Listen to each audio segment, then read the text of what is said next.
Mateus capítulo 9, verso 10. E sucedeu o quê? Entrando ele em casa, à mesa, muitos publicanos e pecadores vieram e tomaram lugar com Jesus e seus discípulos. Ora, vendo isso, os fariseus perguntavam aos discípulos: por que come o vosso mestre com os publicanos e pecadores?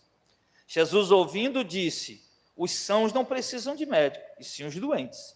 Ide, porém, aprender o que significa: misericórdia quero e não sacrifício, pois eu não vim chamar os justos, e sim pecadores. A gente vai ver aqui duas situações onde Jesus ele está em conflito constante com os líderes judeus, principalmente os fariseus, alguns saduceus, mas na questão religiosa, principalmente os fariseus.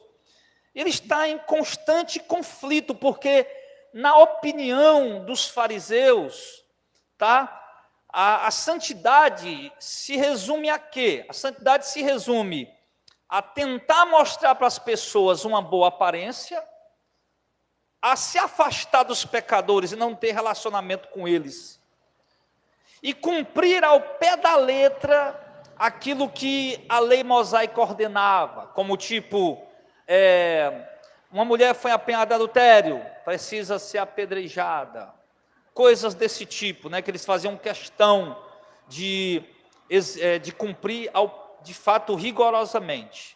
Eles queriam aparentar para as pessoas uma boa aparência, uma aparência de santidade, onde eles se vestiam muito bem, as suas vestes tinham o simbolismo nas vestes dele, os simbolismos que eles usavam sacros, como aquelas caixinhas chamadas teflins, que eles penduravam na testa, na mão esquerda, aí aparentando para as pessoas ali que eles estavam de fato preenchidos da palavra de Deus, faziam suas esmolas diante das pessoas para poder ganhar elogios, oravam em pé nas praças, não com o intuito de buscar a Deus, mas com o intuito de aparentar que eram pessoas que realmente buscavam a Deus em oração, e portanto tudo isso que eles faziam eram de fato a vontade de Deus. Então, qualquer um judeu que olhasse para os fariseus, admirava muito essa vida deles, essa vida religiosa, rigorosa, de uma aparência de santidade. Mas a verdade é que Jesus, e esses fariseus, eles confrontaram Jesus muitas vezes, porque na ótica dos fariseus, irmãos, Jesus era um transgressor da lei.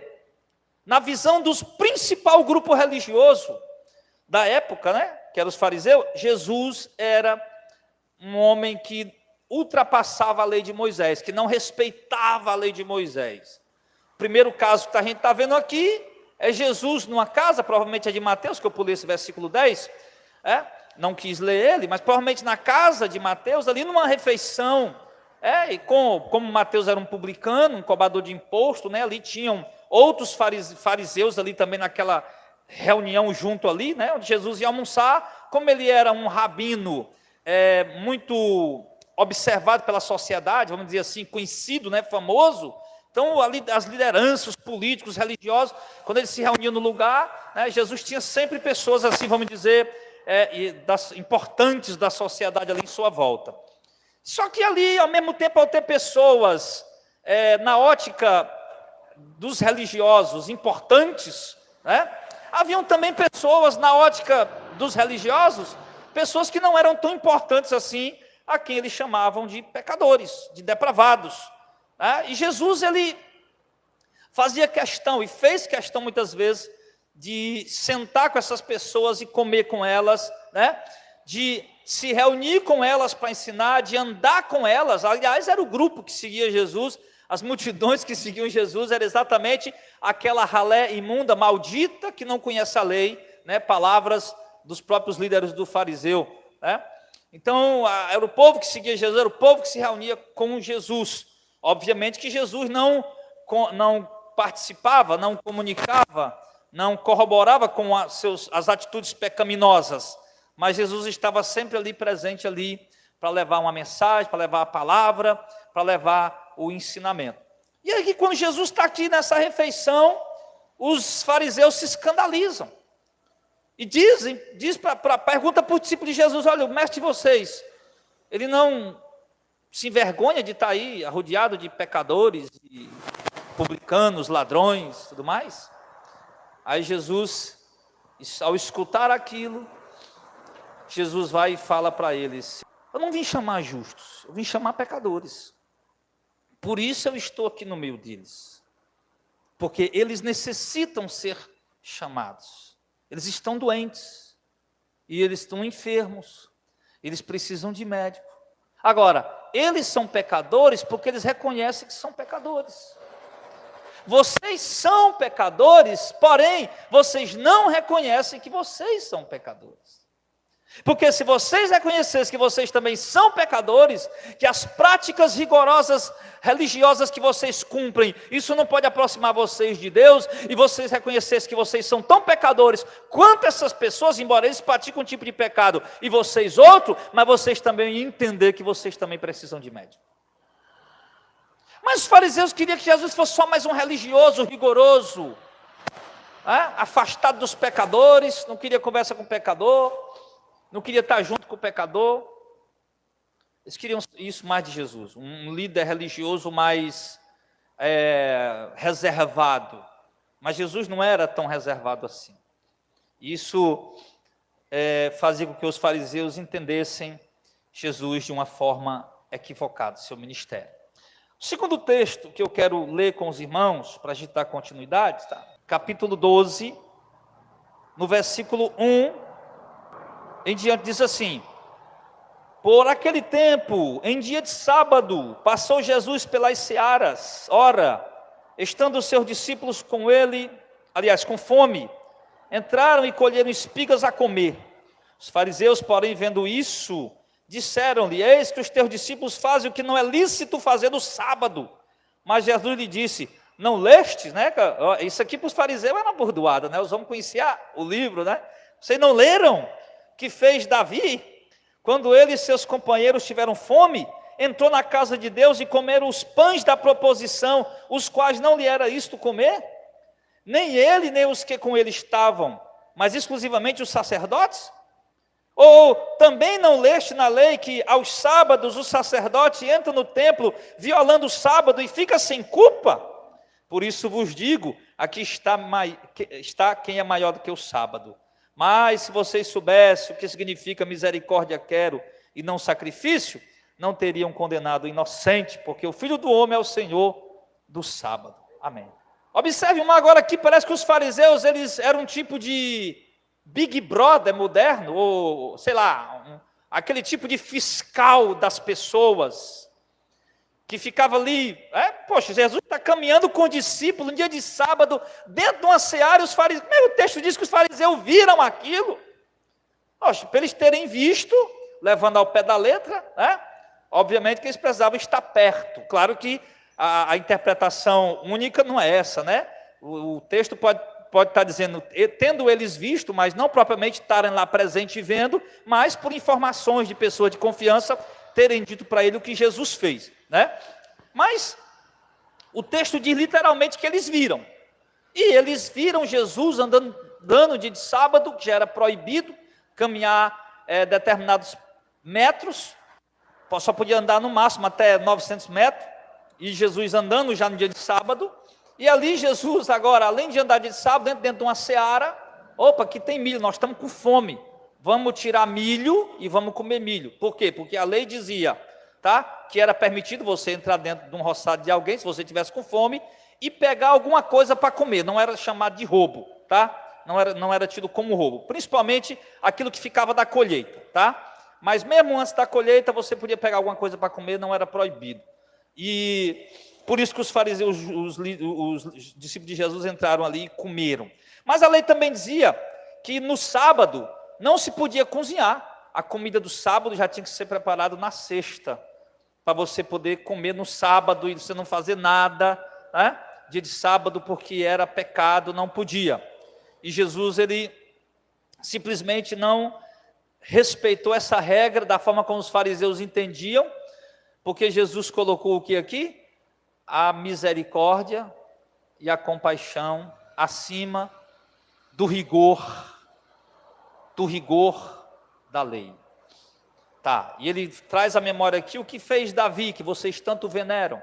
Entrou na casa de Deus, comeu aqueles pães da proposição, com aqueles, porque Davi andava com 400 homens de má índole, né? Não eram homens santos, 400 homens de má índole. Entrou na casa de Deus, no templo, os pães da proposição eram 12, que toda semana, uma vez, cada 7 dias ele tinha que ser trocado, e antes de ser trocado, um sacerdote comia os pães, o sacerdote comia os pães e colocava outros pães mais 7 dias, era representando as 12 tribos de Israel ali.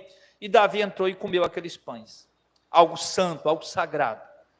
E ele diz que nem por isso Deus o penalizou. Por quê? Porque eles estavam necessitados, estavam com fome.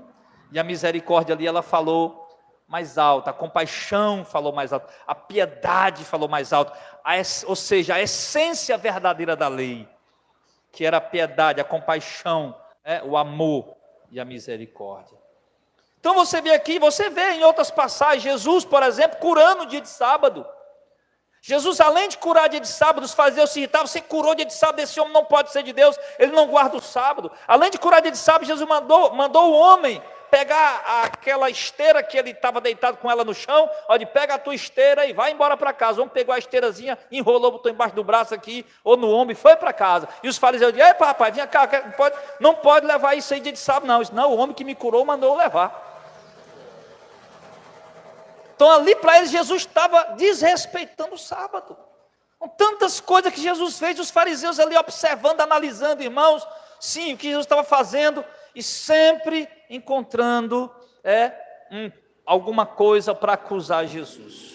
Lembro quando Jesus estava na casa, não me lembro de quem, de Simão o leproso, acho que era um fariseu também, e entrou ali uma mulher, uma prostituta, e Jesus ali sentado ali com muitos líderes importantes, e aquela mulher vem e começa a chorar aos pés do Senhor, a prostituta, e não tinha nem com que lavar os pés do Senhor, nem com que enxugar, ela ali beijando os pés de Jesus, derramando lágrimas, enxugando com os cabelos, e os fariseus pensando no coração, se esse homem fosse santo, ele ia saber que ela era uma prostituta, e jamais ia deixar ela tocar nele. Aí Jesus vai dar uma lição para eles naquele momento, e diz, olha Simão, eu entrei na tua casa, nem me deu um beijo de saudação, que é normal, é a saudação comum entre nós judeus. Segundo, tu nem me ofereceu água para lavar os pés, que também é normal, quando um judeu convida outro judeu para vir comer na sua casa, ele chamar um criado para lavar os pés da filha. Nenhuma dessas coisas tu fez. Aí essa mulher agora vem, lava meus pés com lágrima, enxuga com os cabelos, tu vem julgar ela, rapaz?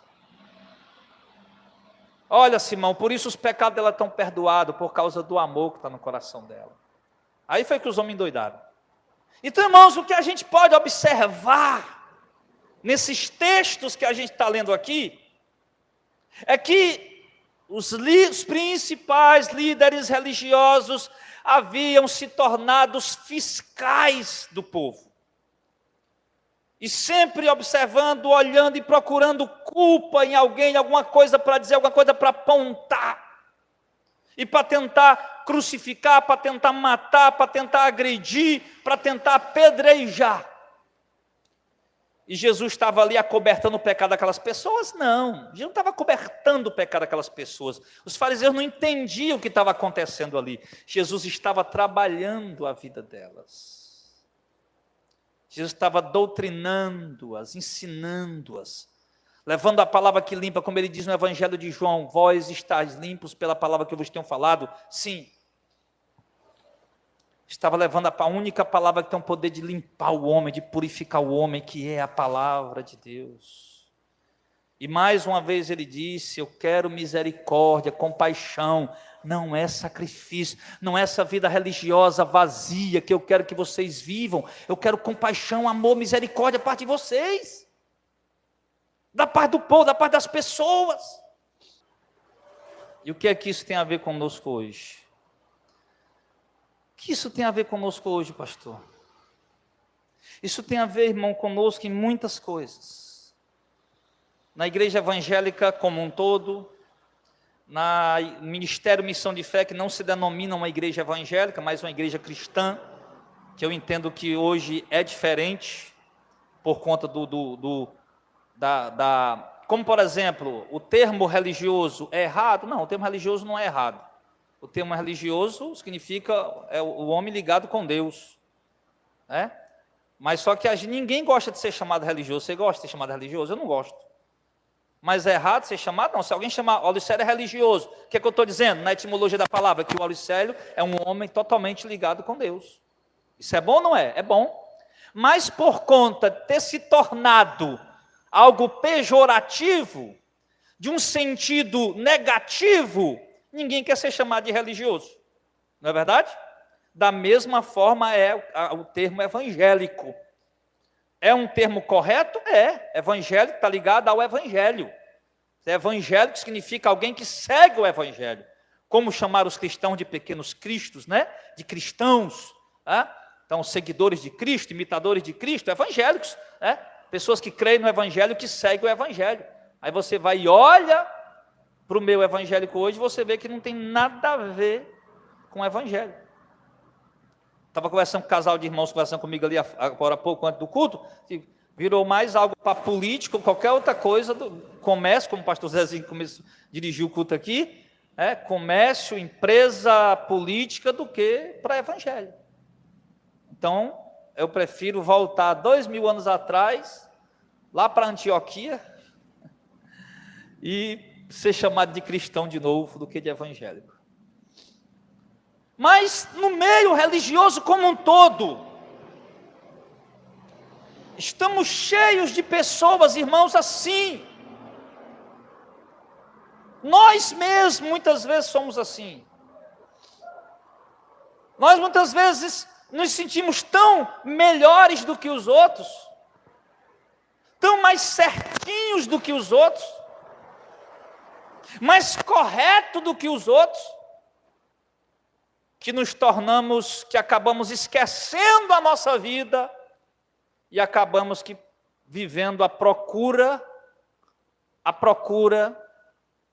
do pecado alheio, das falhas alheias, dos erros alheios, dos desvios alheios, e acabamos esquecendo muitas vezes a nossa própria vida, a nossa própria casa.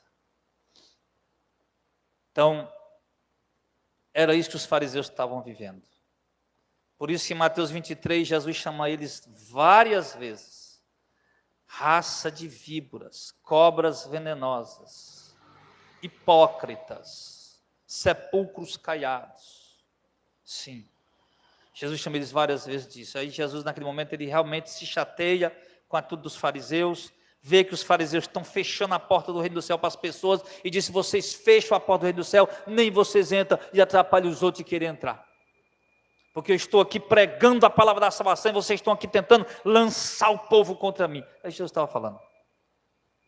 Tentando embaralhar o entendimento do povo, a mente do povo, a compreensão do povo. Hipócritas, raça de víboras, cobras venenosas, sepulcros caiados. Vocês por fora parecem santos, justos, verdadeiros, mas vocês não passam de pessoas mortas, cheias de podridão, inveja, amargura, rancor, ódio, e sabe mais o que lá dentro do coração de vocês? E ali eles ficaram com tanto ódio que deliberaram matar Jesus. Começaram a armar o circo, como eles iam fazer. Só, irmãos, que nós temos que tomar cuidado para ver se nós não nos tornamos esse tipo de religioso. Nós temos que tomar cuidado para ver se nós não nos tornamos esse tipo de gente que está mais preocupado com o pecado do outro do que com o seu próprio pecado. Porque os religiosos, por mais hipócritas e raça de víboras que os fariseus fossem, né, e fiscal do pecado alheio, quando eles trouxeram certo dia uma mulher, perguntaram para Jesus: a lei manda apedrejar, o que é que a gente faz? Jesus disse: vamos cumprir a lei. A lei não manda apedrejar? Vamos cumprir. Vamos cumprir. Pronto, aí todo mundo se abaixa, pega a pedra na mão. Sim, agora vamos começar o seguinte. Vamos começar da seguinte forma: quem não tiver nenhum pecado aqui, joga a primeira pedra. Aí a gente cumpre a lei de Moisés. Não é para apedrejar? Vamos apedrejar. Está mandando, está mandando. Aí os homens ficaram olhando para o outro. Olhando para a cara um do outro ali, coçando o cabelo. Quem não tiver pecado. Isso é, rapaz, ontem mesmo eu olhei para uma mulher passando lá perto de casa. Ô, bichona arrumada. Para ontem mesmo eu menti para alguém. Ontem mesmo eu enganei alguém. Mas hoje mesmo meu coração estava cheio de ódio, cheio de mágoa, cheio de rancor. Mundo, como tanto pensamento na mente daquele povo que eu não faço ideia. Eu sei que começaram a soltar as pedras. Do mais velho até o mais novo. E foram saindo de um por um, cabisbaixo, indo-se embora. E Jesus chamando de volta. Ei, pessoal, venha, bora cumprir a lei. Ele não fez isso, né, irmão? Estou parafraseando aqui a mensagem. Não, pessoal, não vai embora não, né? Vamos cumprir a lei, vamos, né, apedrejar a mulher. E os homens soltando as pedras e indo-se embora. Por quê? Porque até o fariseu mais hipócrita, quando é confrontado com os seus pecados, até o religioso mais hipócrita, quando é confrontado com os seus pecados, ele tem a consciência para reconhecer, mesmo que ele não abrisse a boca para dizer ali, realmente Jesus, você está certo, nós pecamos, porque ele não reconhecia o ministério de Jesus, mas mesmo sem reconhecer o ministério de Jesus, mesmo sem dar o crédito para Jesus, mas eles baixaram as pedras e foram embora, dizendo, realmente, como é que nós vamos apedrejar essa mulher se nós também somos pecadores? Então, irmão, nós precisamos ser confrontados pelos nossos pecados. Você já percebeu que você está acusando demais as pessoas pelo pecado delas? Você já percebeu como você olha muito para as pessoas julgando elas? Como você aponta muitas pessoas as falhas, os erros, pecados, delícia, sei lá o que for que a pessoa esteja fazendo? E é por isso que a gente tem que ser confrontado pelos nossos pecados. E tem que partir aqui de cima do púlpito mesmo. E é isso que eu estou fazendo com vocês hoje. Confrontando o seu pecado. E claro, eu sou o primeiro a ser confrontado aqui na mensagem. Pare de ser fariseu hipócrita. Porque Deus não vai te julgar pelo que você faz ou deixa de fazer na frente dos outros. Deus vai te julgar pelo que você faz em oculto, escondido, em secreto. Pare de ser fariseu hipócrita. Porque Deus não vai te julgar pelo que você fala na frente dos outros. Deus vai te julgar pelo que você fala. Quando os outros não estão vendo. Deus vai te julgar pelo que está dentro do teu coração, pelo que você pensa, pelo que você deseja, pelo que está dentro de você. Então tome bastante cuidado, irmão. Como diz um texto, está aqui no meu celular, que eu acho bom, rapaz, essas coisas modernas. Eu vou comprar um tablet desse tamanho aqui para mim. É bom demais. Você organiza tudo aqui, já deixa tudo pronto. Prepara em casa, né? Já deixa tudo prontinho ali. Por isso Jesus diz lá, Mateus 7,1, não julgueis, para que não sejais julgados. Porque com o juízo com que julgares, sereis julgados. Com a medida com que medides, vos medirão também. Por que reparas tu o argueiro no olho do teu irmão, e não percebe a trave que está no teu próprio olho? Como pode dizer para o teu irmão, irmão, deixa eu tirar aí o cisco que está no teu olho, se tem uma trave no teu? Aí Jesus diz, hipócrita, tira primeiro a trave do teu olho, e então verás claramente para tirar o cisco do olho do teu irmão. Por isso que Jesus coloca isso. Porque por isso, irmão, que Tiago, ele diz, irmãos, que muitos de vós não vos façais mestres, porque recebereis mais duro juízo. Por quê? Porque a gente tem que ter cuidado exatamente com aquilo que a gente está falando, com aquilo que a gente está ensinando para as pessoas. E de repente, às vezes, a gente não está cobrando demais e a gente mesmo não está fazendo. Não, repito, não que a gente tem que pregar o que a gente vive, não é isso, para mim isso é outra hipocrisia. O que a gente tem que pregar é a Bíblia. E aí, depois de pregar a Bíblia, a igreja e o pregador ouviu a mensagem, vamos lutar para viver aquilo ali. Vamos lutar para viver. Mas não vamos ser esse tipo de religioso que está preocupado com o pecado alheio, com a culpa dos outros, e esquece de olhar para si mesmo. Vamos fazer o seguinte aqui hoje de manhã, irmãos. Você está sentado aí, em nome de Jesus, preste bem atenção, que eu vou falar para você agora. Vamos baixar a nossa cabeça por um instante. O pessoal tem aí 1 minuto de silêncio, né, quando estão aí fazendo um lamento por alguma coisa grave que aconteceu no país ou no mundo. Vamos baixar nossa cabeça aí por 1 minuto e vamos fazer uma reflexão. Vamos, pare por um instante, por um momento, de pensar nas pessoas que você está vendo tanto pecado, tanto erro, tanta falha e tanta coisa errada na vida deles. Pare por um momento, esqueça essas pessoas e medite nas coisas erradas que você está fazendo. E não venha ser um fariseu tentando justificar com outras coisas, porque Jesus disse para os fariseus: vocês vão receber mais juros juízo, porque vocês devoram a casa da viúva e do órfão e faz orações mais longas, tentando justificar. O juízo vai ser mais duro sobre vocês. Então vamos fazer o seguinte: feche os olhos. Pode fechar agora, feche os olhos, bora. Vou fechar o meu também. E pense em tudo de errado que você fez essa semana. Pense aí, pense. Você também que está em casa. Você que está em casa, faça isso. Feche os olhos. Pense, não precisa falar não, irmão. Não fale né? Não fale, é só pense, você e Deus. Pense. Pode pensar, pense. Senhor, eu me prostituí. Senhor, eu adulterei. Senhor, eu me masturbei. Senhor, eu furtei, eu roubei, eu enganei, eu assaltei, eu menti. Eu senti inveja, eu senti ódio, eu senti mágoa, raiva.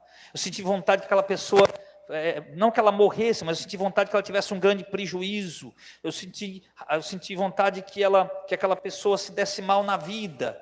Enfim, pense nesse momento, irmão. Tudo que você fez de ruim essa semana, o que você fez de ação, ou que você pensou, você gritou com alguém, você disse um palavrão com alguém, esculhambou alguém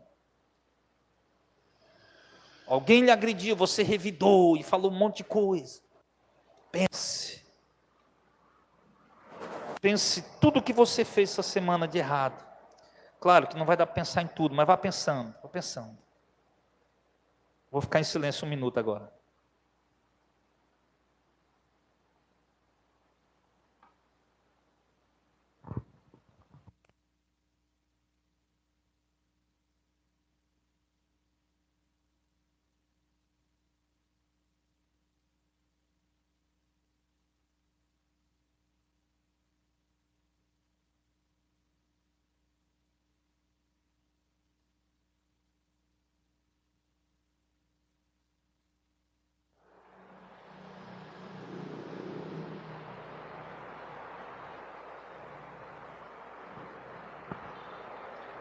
Amém.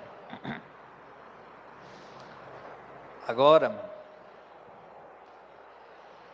solte as suas pedras, com as quais você está armado, para lançar sobre as pessoas. Você não estava armado aí de pedras, como aqueles fariseus, para jogar sobre alguém? Pare.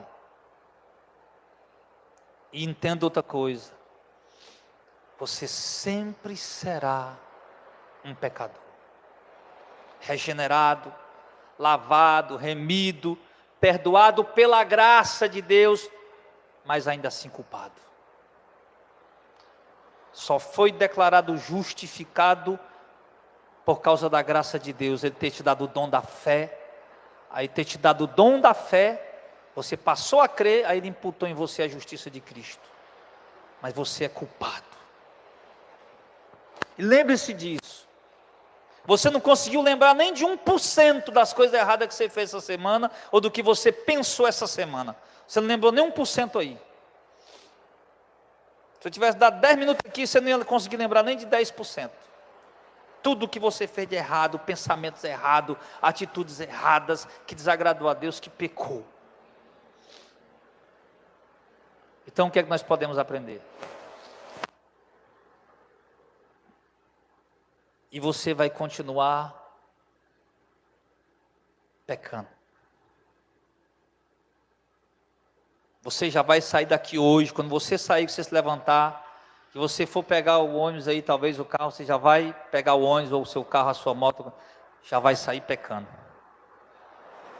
Porque alguns vão dizer, rapaz, o pastor estava muito arrogante no púlpito hoje, confrontando a gente. Outros vão ficar com raiva, chateados.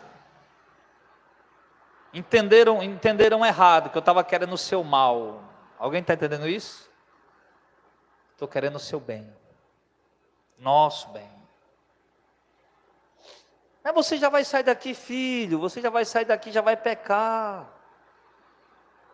Mesmo que você lute contra esse danado do pecado, você já vai pecar.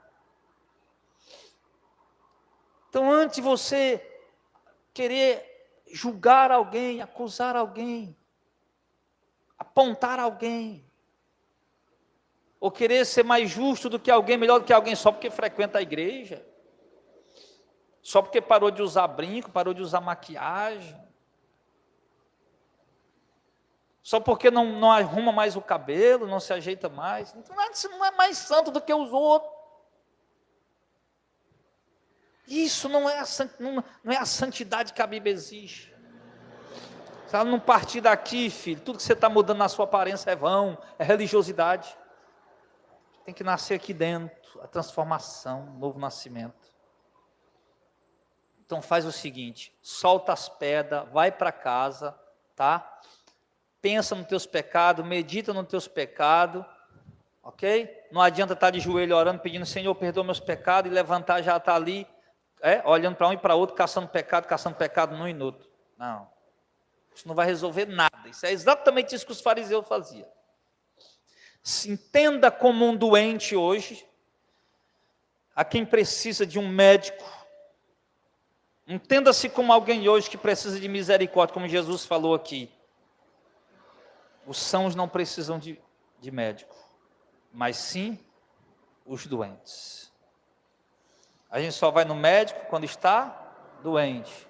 Eu passei acho uns 5 anos pagando plano de saúde. Se eu tiver usado esse plano de saúde durante esses 5 anos que eu passei pagando, se eu tiver usado umas 15 vezes ou 20, foi muito. Eu não usei 20 vezes o plano de saúde. O que eu ia fazer no médico? Eu não estava doente. E até quando eu estava doente, eu tentava me curar em casa. Mas só procura um médico quem está doente. E Jesus diz aqui, eu não quero sacrifícios tolos. Não é essa aparência de santo que eu quero, de santidade que eu quero. Quero misericórdia, amor, compaixão. Entendam o que é misericórdia. E exatamente, ao entender o que é misericórdia, e viver a misericórdia, e praticar a misericórdia, aí você vai, de fato, viver e praticar a santidade que Deus quer para as nossas vidas. Amém, pessoal? Então, hoje, saia daqui entendendo que é um doente no sentido de ser um pecador também. O fato de você ser um crente hoje, um cristão hoje, não significa que você não é mais um pecador. Você é sim um pecador. Você já está justificado por causa da graça de Deus. Se não fosse meu filho, você ia morrer nos seus pecados. Você não fez nada para ser justificado. Não tinha nada que você pudesse fazer. Podia vender tudo que você tinha, morar embaixo da ponte, fazer tudo que você fizesse, ainda assim você era um pecador. Não fosse a graça, a misericórdia de Deus, para imputar em você, sim, a justificação de Cristo, ainda assim você estaria condenado, hoje. Então você não tem mérito nada nisso, filho. Então a melhor coisa que você tem que fazer é seguir o teu caminho, olhando para Deus e olhando para a tua vida. Tá? Pastor, e os falsos profetas? Aí é outra coisa. Aí é outra história, é heresia. Aí é apostasia, falsa doutrina, é outra coisa, outra história. Estou falando aqui de pecado, esses pecados carnais que nós cometemos. A hora de exortar os falsos profetas, a gente sabe a hora. Hoje é a hora de exortar a igreja. Eu espero com sinceridade, irmãos, que essa palavra realmente ela possa ter encontrado aí um lugar no seu coração, tá? Nunca se sinta melhor do que ninguém. Ah, pastor, mas eu dou esmola, eu dou o dízimo, eu dou oferta, eu faço voto, eu oro de madrugada, de manhã, de tarde, de noite. Nunca se sinta melhor. Você já está perdendo já só em falar isso, em pensar desse jeito. Nada, não é esse tipo de sacrifício. Em que é que isso vai te tornar melhor diante de Deus? Quer dizer que você ora de manhã, de tarde, de noite, de madrugada, dá dízimo, dá oferta, dá voto, dá propósito, e o coração continua julgando as pessoas? Tudo em vão. Eu coloquei o dízimo porque o pessoal, né, faz isso aí, né? Por isso que eu coloquei. Aí nas outras igrejas. Mas isso não vai te tornar mais santo que os outros. É o que está lá dentro, que eu não posso ver agora. Aí dentro do teu coração. Aí dentro da tua alma. Exatamente o que está aí. Como Jesus disse, para finalizar. O que contamina o homem não é o que entra nele, não é o que ele come, não é o que ele bebe. O que contamina o homem é o que sai de dentro dele. Palavras. Porque a boca fala do que o coração está cheio. As palavras são a vitrine de exposição do que está no coração do homem. E ainda assim, quando o homem é falso em suas palavras, como de Jesus, como é que pode vocês, sendo mal, falar coisas boas? Vocês ultrapassam o limite da hipocrisia. Falam algumas vezes, em alguns momentos, na frente dos outros, mas Deus sabe quem é você lá, em algum lugar, quando você está. Então, meu irmão, em nome de Jesus, a salvação, ela é individual e coletiva. Individual porque Deus lida com cada um de forma particular. O Auricelio e a Regiane, a esposa dele. Deus lida com ele em particular e com a Regiane em particular, como outra pessoa totalmente distinta do Auricelio. Deus lida dessa forma. E ela é coletiva por quê? Porque dessas pessoas em particular, Deus monta a sua igreja, que forma um corpo. Né? Então, como a salvação é particular, tá? Cuide da sua. Se preocupe com a sua. Zele pela sua. Não que você vá perder, mas zele pela sua. Cuide da sua. Tá? Faça isso em nome de Jesus. E a dos outros lá, pregue para eles, exorta, repreenda com amor, chame-os ao arrependimento e deixa entre eles e Deus. Já fez sua parte. Esse é o meu papel aqui na igreja. Eu não posso dar conta da vida de vocês. Se o irmão ou a irmã está pecando, é entre você e Deus. Eu limpo minhas mãos todas as vezes que eu subo aqui e prego uma palavra de exortação, de arrependimento. Dali eu limpo minhas mãos diante do Senhor. É isso que Deus manda fazer. Não foi isso que Deus mandou, por exemplo, o profeta Ezequiel? Mostrando que a responsabilidade era individual, a alma que pecar, essa morrerá.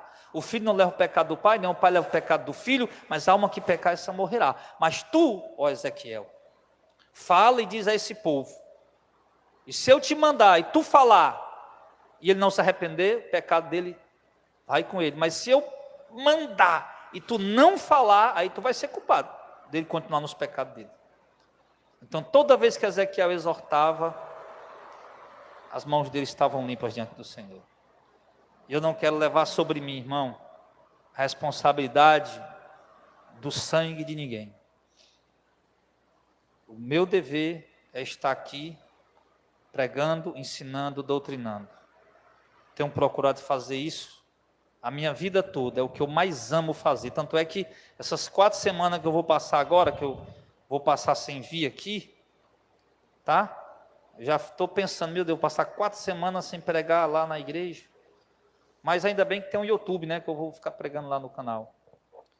Mas é o que eu fiz a minha vida toda. É a minha vida hoje. Está aqui. E a vida desses homens, do Gilmar, do Auricélio, do Zezinho e todos os outros pregadores aí. É a nossa vida. É o nosso chamado que Deus nos deu. E de todos vocês que têm um chamado de Deus. Então faça aquilo que você tem que fazer. E o resto é entre o indivíduo que foi alvo da sua mensagem e Deus. Amém? Eu não tenho que ficar fiscalizando ou investigando irmão por irmão. O que eu tenho que fazer é chegar aqui, anunciar e pregar e falar. Se lá depois o Átila vai estar aí, está aqui ouvindo a palavra, aí depois sai daqui, pega uma prostituta, vai para o motel, encher a cara de pinga e se prostituir, aí, meu amigo, é problema dele, né? Dele e da esposa dele, que ele vai umas cabadas de vassoura boa. Mas é problema dele com Deus, né? Problema dele com Deus. Eu já não tenho mais nada a ver com isso. Minha mão já estão limpa. Eu já exortei, já repreendi, aí agora estou limpo da atitude dele. E nós, no demais, nós, lembrando agora de uma conversa que eu tive com uma irmã ontem, nós vamos fazer o quê? Agora eu vou sair da igreja, porque eu vi o irmão Átila entrando no motel com a mulher que não era dele. Não. Não vou sair da igreja por isso. Irmão Átila, é entre ele e Deus lá, eu não tenho nada a ver com isso. Se eu puder, até vou chamar ele, conversar com ele, irmão, com amor, irmão, rapaz, e você fazendo isso, faça isso, não. Se arrependa, abandone logo isso, irmão, em nome de Jesus. Mas eu abandonar os caminhos do Senhor, ou mesmo sair da congregação que eu faço parte, porque eu vi o irmão ali pecando? Não. Não vamos fazer isso. Porque enquanto a igreja for composta por pessoas, essas coisas vão estar dentro da igreja. Sim ou não? Agora, no dia que vocês for tudo embora, ficar só eu aqui e as cadeiras, aí não vai mais ter esse problema. Cadeira não vai para o motel, a cadeira não vai para o bar, encher a cara de pinga, se prostituir. Não. As cadeiras, eu vou pregar para elas, vão ficar bem aí, quietinha, né? E pronto. Mas enquanto tiver gente dentro da igreja, a igreja vai ser assim. Por isso que a gente tem que sempre estar pregando, ensinando, doutrinando e exortando o povo pelos seus pecados, porque a cobrança de Deus é maior para nós. Vamos ficar em pé em nome de Jesus.